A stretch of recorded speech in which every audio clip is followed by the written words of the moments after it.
Half-Life 1 or Black Mesa with only the hive hand. I dare you. Okay! Hive hand is definitely a weapon.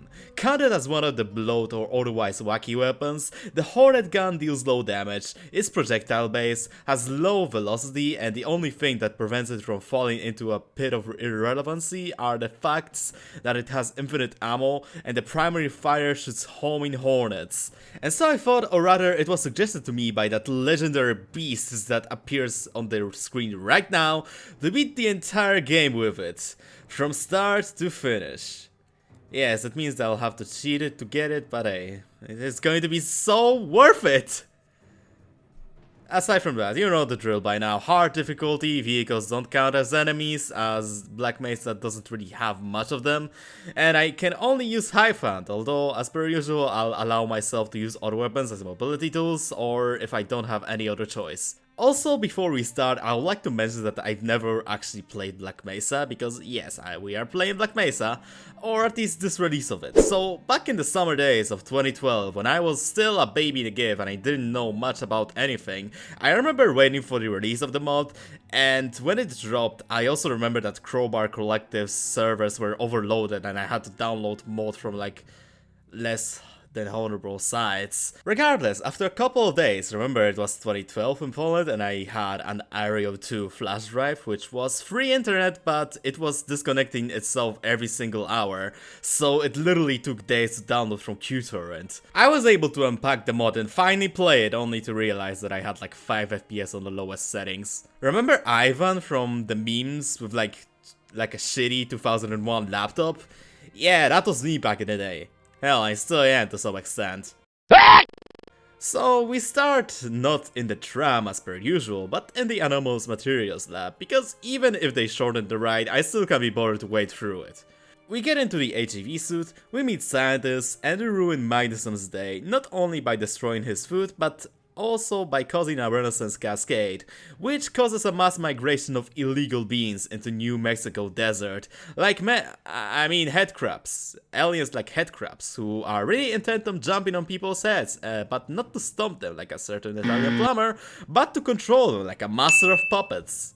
Before we actually start the game proper, I would also like to talk about the movement. So, Black Mesa doesn't work on the same engine as Half-Life 2 based games, which is the Orange Box source, if I recall correctly, and as such, accelerated back hop is gone. In general, bunny hopping is almost certainly gone. It's sad, but thankfully we can persevere with it, as the sprint, I think, or at least I feel, is kinda buffed in here. Anyway, that leaves us with prop climbing, which, yes, it kinda still is here, but not really, and traditional bunny hopping, which, it's not really good. Like, in general, the movement is not exactly good in Black Mesa, in my opinion. It's way worse than the one in Half-Life 2 based games, sadly. Of course, I still mount my mouse wheel to jump, but aside from that and occasional attempts to bunny hop by instinct, it was manageable, I would say? Yeah, I think that's the word for that. Along the way, I meet up with a security guard who is quite disgruntled by all this killing. However, I just ignore him, as those are still just headcrab zombies, which of course I can just walk right past them. Besides, it's not like this guard in particular is immortal anyway. And along the way, I felt like it was time to add the magnum opus, the pinnacle of the alien technology, the Hive Hand, to my inventory. Well, this is where the real game begins. I always liked how Black Mesa expanded the corridors of the chapters. It feels a lot more organic in comparison to the original, especially given that Unforeseen Consequences are quite short compared to any other chapters in the original game. Hive Hand performs fine-ish here. It's nothing special, it was mostly me figuring out the quirks of the weapon, honestly. Like, for instance, the fact that secondary fire can destroy crates and whatnot. Which means that I literally don't need to use crowbar in this playthrough. Neat.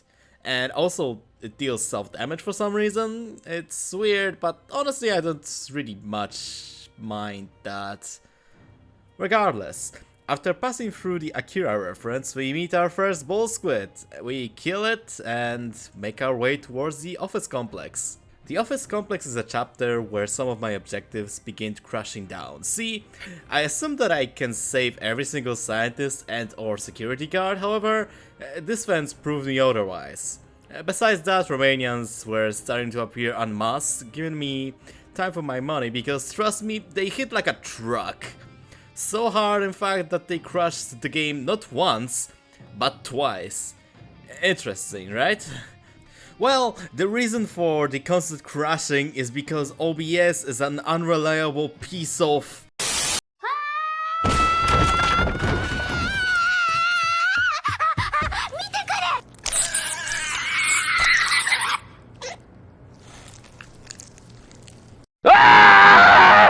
We reached a turret which I thought wrongly that I could just run past, which resulted in my death, so I had to go and disable it manually. Yes, you can do that.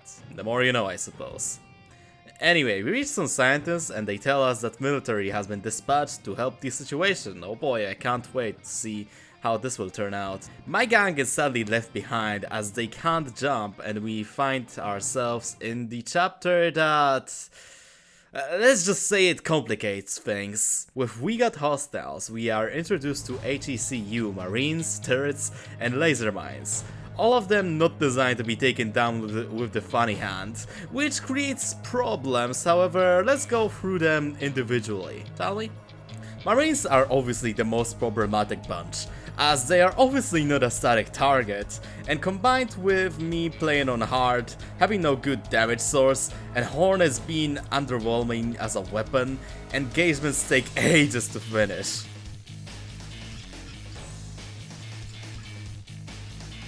Secondarily, we have turrets, which aren't that difficult to take down because they are just reskinned Half-Life 2 turrets. However, they have crazy high lethality compared to their black cousins, making that one misstep your last. And thirdly, we have laser mines, which aren't really difficult to deal with, they are just hard to hit. Yeah, that's really it. We found ourselves on the surface, where military fortified the area with sandbags, debris, and most importantly, mortars and people, which, to the former, I don't really have any counter to. The only thing that I'm capable of is to sit in corner and shoot my guided surface-to-surface missiles, but even with that, it takes eons to get through that. Eventually, I make my way towards the bunker, where two soldiers simply put delete me not once, but thrice. Very impressive, actually. I know that in the original game they spawn indefinitely, so I make haste to the correct vent shaft and I am briefed on the situation from a scientist. Voyo tells me that I need to get to Lambda complex because they are the only people capable of stopping the alien invasion. Clearly. Blast Pit is the chapter where things go down the drain even more. So you know that giant hentai monster inside of the rocket silo, right? Yeah, he can't be baited by the hive hand. Honestly, I should have expected that. After all, you are not supposed to have this at this point in the game, but still, it makes my life more difficult. What does that mean is that I actually have to use grenades to bait the hentai monster into thinking that I'm somewhere else, and furthermore, because of the garbage accuracy and homing projectiles which make the tentacles even more mad, I am forced to use grenades also on the barricaded doors. Well, technically you could just camp on the ladder for God knows how long and just shoot the planks, but you know, I also want to finish this run in the next 50 years, so I couldn't be bothered. Out of the main chamber, I get to throw some switches, die in an elevator crash, and eventually I get to the main testing room and burn the hentai monster to the crisp. Oh look, a garbage weapon. Great. Power Up is the second boss chapter, when it's even more infuriating than the previous one as it has HECU in it. But let's not get ahead of ourselves that much. So in this chapter we are supposed to defeat the Gargantua, that big blue monster that shoots flames out of its hands, and to do so we need to power up some generators. To do so we need to break through a military checkpoint, which is probably the most infuriating engagement up to date because of the sheer amount of marines that I need to kill. Regardless of that, I still try. You know, the more and more I play this game, I realize that this is, in fact, a very elaborate remake of Getting Over It with Bennett Foddy. It's frustrating and difficult, and honestly, the only difference between those two are the engine and ability to quick save. I'm gonna fucking shoot up a Walmart! In Minecraft. After cheesing the entire squad with my Hand of Doom, I descend and power up, repeat until it becomes funny, and ascend above where I'm met with even more lead, which forces me to actually take a break from the game. So I just abuse corners and they die. Yeah, I know, it's pretty anticlimactic, but that's just happened. Nothing more, nothing less. Anyway, we have the means to kill the Gargantua now. And before I get people in the comments saying that, "Oh, you didn't kill it with the Hive Hunter," allow me to remind that Gargantuas are immortals in Black Mesa, unlike the original game, so we are forced to use power lines in order to kill it. And yeah, it really pains me to say, don't worry, dear commenter, you will have many more opportunities to tell that my challenge is invalid. Just you wait. And so, we landed on a rail. Oh boy. In an instant, I also noticed that, unlike in the original game, tracks aren't powered up and thus they can't hurt me, so I am just free to walk towards my objective. Neat. Cycling chambers, corners, and solve puzzles, and get into that elevators with 3 turrets. See, probably the most hated change compared to Half-Life 1 or Half-Life 2 is that if you activate one turret, all of them activate, which in 99% of the cases ends with my death. Better yet, I noticed this sign. Yeah, all this for nothing. Better yet, as I learned quickly, I didn't deactivate all the turrets, which means I'll have to do it at least 5 times because DPS on them is fucking insane!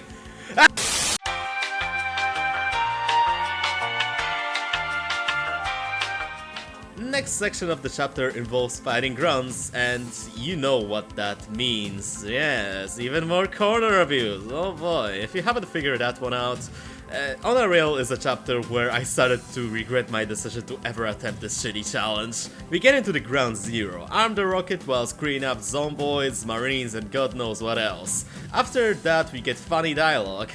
Hello. God damn it. And after a couple of tries with a barrel, I take them out, and I had a brain melt because I thought that this is the end of the run, as I was required to use a gun to destroy a padlock, but no, I just had to go through that hole, which was literally next to the gate. The next section involves 13 grunt squads trying to kill me, and I have to defend myself. I'm given a 50 cal with an accuracy of a Black Ops 2 zombies weapon, and that means it's absolute garbage, man. After some time and following a suggestion from a friend in the voice chat, I just decided to book it to the entrance of the complex and what the fuck? Yeah, I'm just going to ignore it. Inside, I launched the rocket and thought that, just like in the original game, all the grunts outside are going to be instant killed, but no, apparently not, I still have to deal with them. Great, so I get onto the 50 cal again to shred some crowds and get into the new chapter. Apprehension is an interesting chapter. Firstly, we get off tracks, literally, and we have to proceed through either floater or water-based chambers of the facility. I get through the first chamber and then meet up with a scientist and acquire a crossbow to battle the Ichthyosaur, who decided that he doesn't want to live in this world and commits a /L via barnacle. Are you actually gonna kill Big it? fish. No, big cheese. No, but this is a big fish. What? No, big What? cheese. What? Oh, really? He's weak. Fish AI. Bro, what? The fuck do you What? need- Why do you need a crossbow if you're just gonna kill it that easily? You're What the fuck? Wait, did it get grabbed by a barnacle? Big fucking ass. The No, yeah. zero barnacle, bro. Ain't no way, bro. Ain't no way. They grab the barnacle. If I remember correctly, there's some stuff in that fucking door. What are the Actually, no, odds? Oh no, actually. You know, initially I thought that Hivewant was secretly OP underwater, but no, apparently not, it wasn't the case, sadly. The next room is more of the same, avoid sharks and stuff, and then we get to the tease of the best chapter in the game, and then we reach the freezer, which of course, following tradition, I just run past every single enemy as there's nothing else other than random headcrabs and Romanians that no one cares about. After that, we reach the arena, and you know which one I'm talking about. So, the assassins. Women. How do I deal with them? Well, just like with problems in real life, that being just running away from them. When with some trial and error, after finding some healing station, I was actually able to accomplish it. Only to get captured. And so, we are thrown into where we belong, that being the trash compactor. However, I don't want to live on this earth for quite some more hours, so I decide to get out of there, as well as spawn my WMD. After that, we land in residue processing, the best chapter in the game. Nah, just kidding, this chapter sucks ass. This has confusing layout, the main gimmick, that being the FPS platform, is just bad, and it doesn't have many interesting things to fight. What? You're saying that a bull squid is the most exciting enemy to fight? Get out of here. Essentially, the less we talk about this chapter, the better. We land in questionable ethics.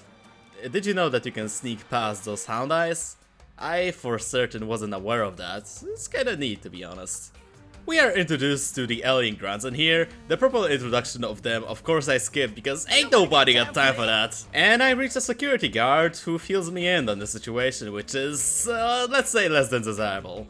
Turns out that I need to get to the scientists that are on the other side of the complex, which is crawling with Xen, fauna, and troops, marines, and automated security.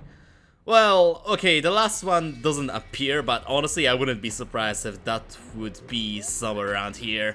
Long story short, I power up Oxus? I don't know. And cry over the fact that I can't use the best, most satisfying weapon in the game, and power up the deadly laser, which makes a hole in a wall that allows me to reach the scientists. And just like myself, they are ecstatic to see me, and we all proceed to the lobby, where, well, you know what happens. So, the lobby fight set piece. Dear God.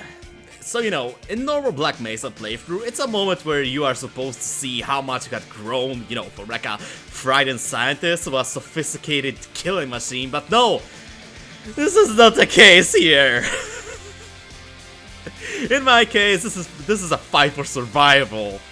But let's start from the beginning. How this fight is choreographed in the first place. At first, the door closes and two marines spawn on the roof, which you can't reach with your hive hand because it's a garbage weapon. When you leave the staircase, the main force in form of a squad of 4 marines joins the fray, with an occasional drop of another soldier if you kill one of them.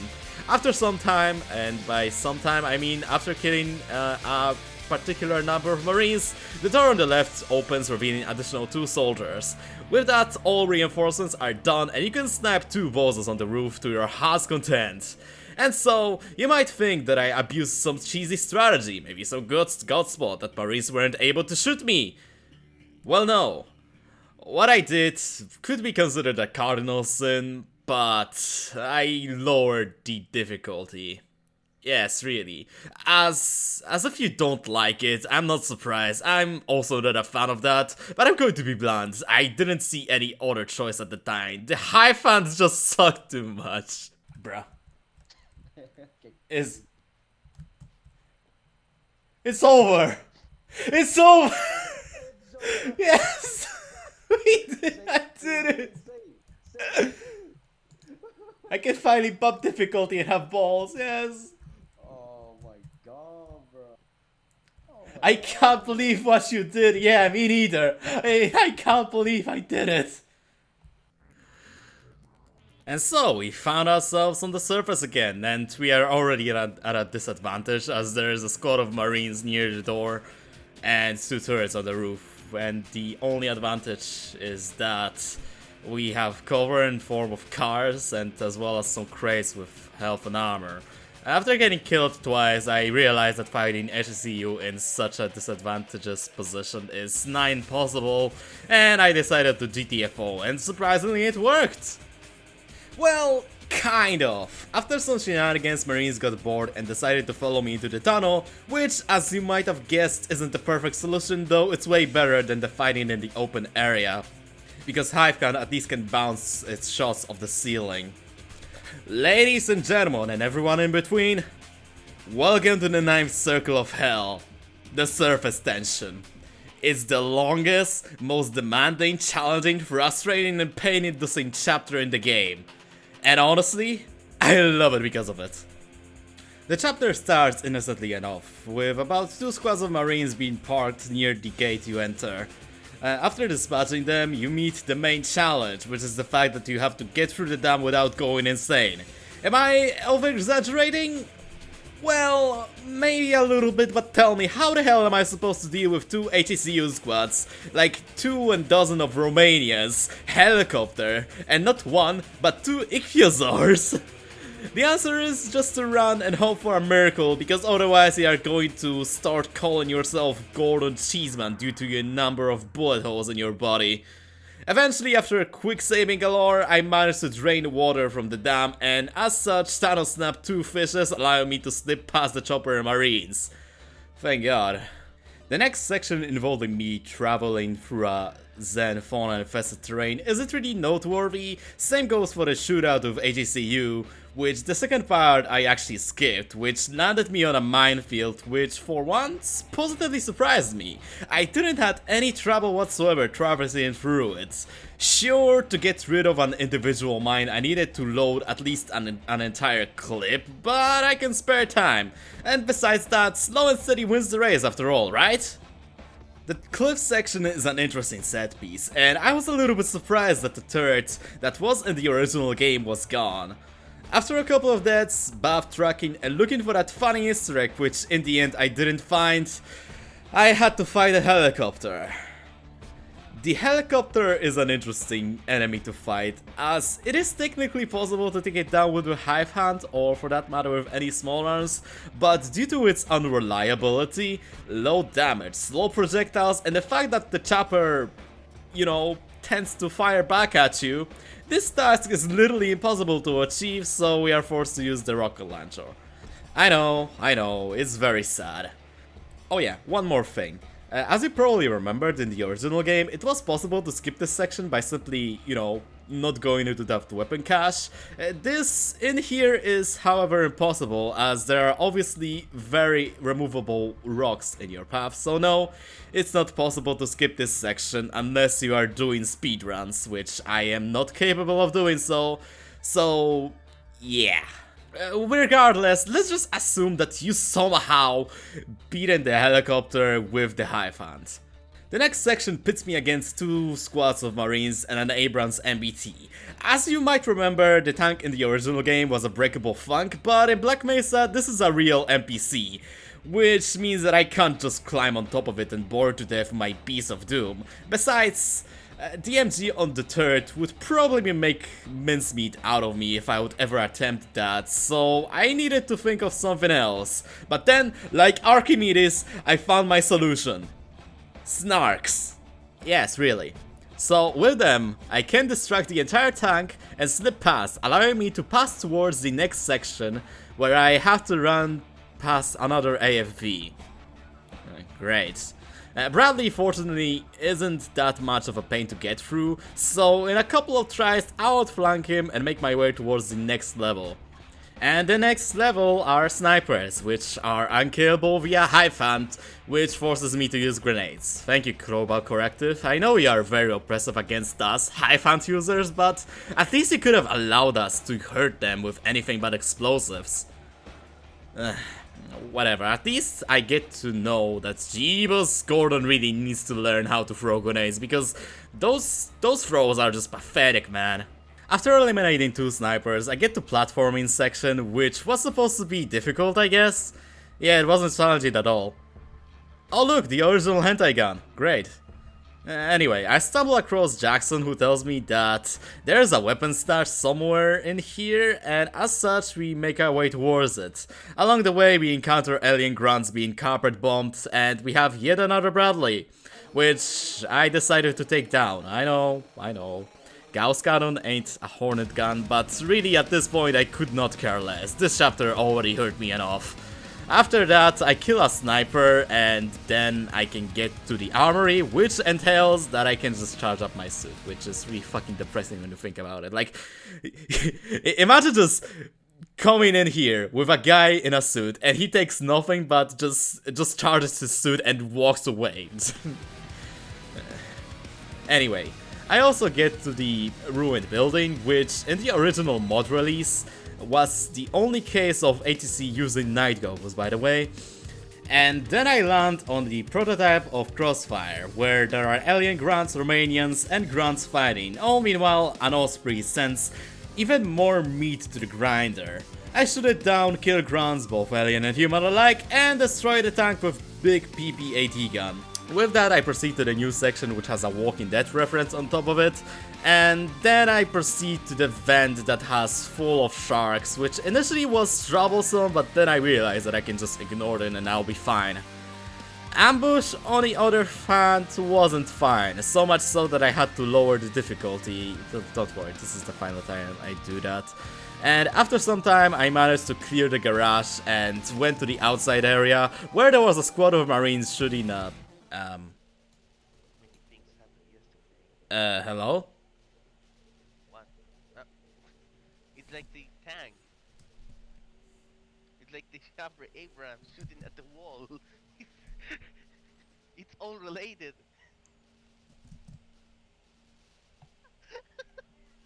What is he doing?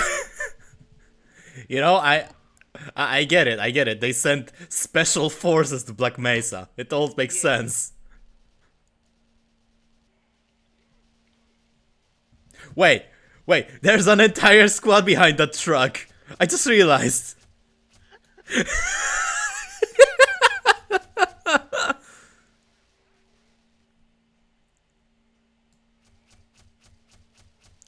Oh my god, you can't make this shit up. I haven't mentioned that, but this is the second time when this happens, as back in the first tank encounter, the tank was also shooting at the wall for no reason whatsoever. Maybe they really did send the special forces into Black Mesa, who knows? The next section involves the unluckiest Abrams in the world, and me trying not to die in a crossfire of aliens and HECU. In the building, I encounter the smartest HECU marine who offed himself with his own satchel charge and an engagement between zombies and more marines, which clearly communicates how humanity lost the 7th Hour War. Whoops, I kinda spoiled you that. Uh-oh. Later on, I meet our security guard and we sneak past the soldiers in the hangar and we make our way towards the Infinite Health Door, or at least what used to be the Infinite Health Door. And in the tunnel I meet the Gargantua, which once again can't be killed by small arms, so I just run and get to the tower where I call artillery to kill it.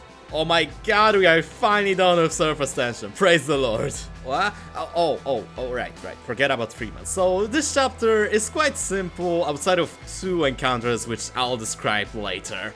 The military is pulling out and we are left with only aliens and Black Ops, I suppose, but nobody cares about them. They're not canon, don't think about them. Opposing Force and Operation Black Mesa are way ahead, I guess. So, yeah. But before that, of course, we have to get through the sewers, where military remnants are located, which guard a pretty stacked outpost, which once again has the same problem as the rocket area from On a Rail, meaning that I thought I needed to destroy a lock using a gun, but no, apparently I just needed through... Alright, so this is the second to last encounter with ATCU, where they throw at me at least 3 squads and a tank, which... yes, it's another use of non-hive hand weapon. This time around, the tank however isn't driven by mentally incapable and is actually accurate, at least for the source AI. And as such, as you might have expected it, this section took a lot of trial and error, but in the end I came up on top and proceeded into the Lambda sector. Finally. And there was a concrete wall, you know, remember assassins? Yeah, they're back, and they still can't be targeted by the best weapon in the game, so what I did is to once again run, and somehow I did it. Yeah, it surprisingly worked. However, I didn't have much time to celebrate because I went from one grill to another, as the very next section was a battle against alien grunts and Romanians, and the only reason why I won it was because after a reload, AI got a lobotomy and refused to react to me. Finally, I am in the Lambda sector proper. In here, I needed to power up 4 pumps, and then do something else that I had forgotten about. Sorry about that. Long story short, after like an hour of running in and around that dungeon, I made it towards the room which was filled with alien grunts, and I was left with a little bit of a dilemma how to approach it. After all, I couldn't use any trip mines or anything of that sort, so I was left to slowly bait 2 or 1 ground outside of the room and kill them that way. What I've also noticed is that, unlike the original grunts from the Half-Life 1, their projectiles don't hold, which makes dealing with them more akin to a Terraria or Tohu boss more than a standard Half-Life enemy, which is pretty good because I'm actually quite good at those games. Moving on, I did finally what I had to do and get a move on towards the zoo hallway, which was crowded with grunts and Romanians. So, one by one, they fall to my beast of death. Followed by the corridor of death, there was some FPS platforming section, which thanks to that scientist who wrote kindly the correct teleporters in his own blood, very metal by the way, I get to the scientist's refuge. Here I acquire the long jump module and prepare for the Xen travel. After some time and a pretty embarrassing fail to jump into the portal, I made it. Xen, the final frontier. Took me long enough, but I finally found myself here. So, just as a heads up, I never saw or played Black Mesa Xen, and goddamn, this place is straight up stunning. It's just a shame that it drags on and on and on without end. Really, the raw footage of me getting through this chapter is whopping 2 hours, which is absurd compared to the original length of this chapter, which was like, I don't know, 10 to 15 minutes? Here we fight mostly Hyundais and their variants, boss quests and headcrabs, as well as HEV zombies, and it gets repetitive really quickly as there just isn't enough diversity in encounters in my opinion. Sure, the environment is dead gorgeous, but you can't fix the mess that is Xen by extending it. Anyway, we reach a certain underwater section where I am supposed to shoot some explosive things, and it turns out that I can't. It's impossible, I can't destroy them, so yeah, this is it. This is where the run ends. Yeah, some might argue that it ended right on Blast Pit or where the chopper appeared, but in there, you could have at least argued that technically you could have progressed, but in case of this, it's sadly impossible, so yeah, the dream is over, boys. Let it rest. Anyway, I would like to thank you a lot for watching this video, and also special thanks to all people that accompanied me during the recordings on Discord. Also, you can join the Discord, link is in the description, but yeah, for now, this is truly where I get off, so yeah, till next time.